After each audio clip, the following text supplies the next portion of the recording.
AI executives recently were advocating for strict oversight, right? Like, it wasn't that long ago, a couple of years ago, it was all about AI leaders saying, yeah, we want to grow and we want to be all powerful in artificial intelligence, but we welcome regulation. And everybody's like, oh, really? Like, you're okay with that? Of course, they welcome regulation that's beneficial to them because they're massive behemoths, and it, pushes out the smaller players, if they're able to kind of influence how that is created.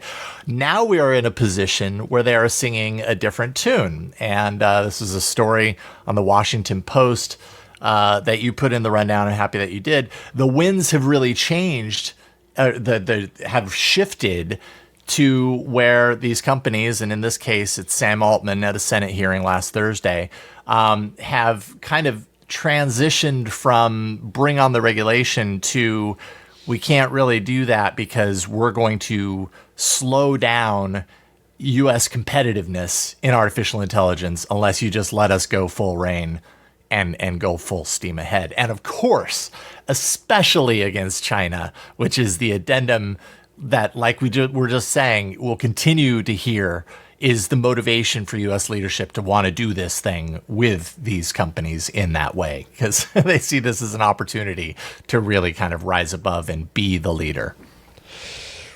Right. And I think this, again, is, as you said, it's a political story. And what was happening during the Biden administration, they were trying to say, oh, no, we're going to get along, guys. We're going to be helpful here. And you don't want to mess us up, but yeah, sure, regulate us. And that also goes back to something I heard Alex Karp of Planeteer say at a conference in Vienna like 6 years ago, where he was, oh, no, we should be regulated. We should be regulated. And what he was really saying, the subtext of this was, you set the rules. We aren't going to set any rules. We'll do whatever we can within the limits you give us. So go ahead and give us limits. That's fine. Yes. And then we're all in the same limits. But then we'll full speed ahead, whatever we want to do, because it's not up to us, the tech companies, to set the standards for our behavior. It's your job as lawmakers, which I think is completely wrong and darn near amoral, but that was kind of the stance.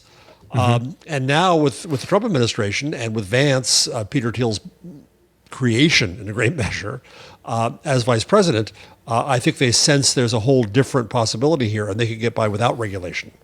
And I think that's really important. I don't know if did you put the budget story in here? No, I think you did. So right before we got on, buried in the really, really huge budget legislation, there is a clause forbidding any state-level regulation of AI for 10 years.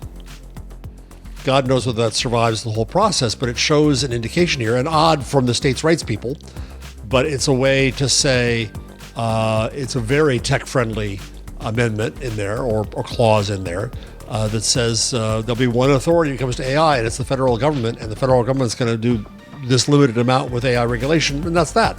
So I think that the AI boys see it's Wild West time. Yeah. We're going to be able to do whatever we want. Right. And so they want to change their tune so they don't get their own words fed back to them when there are efforts to regulate them.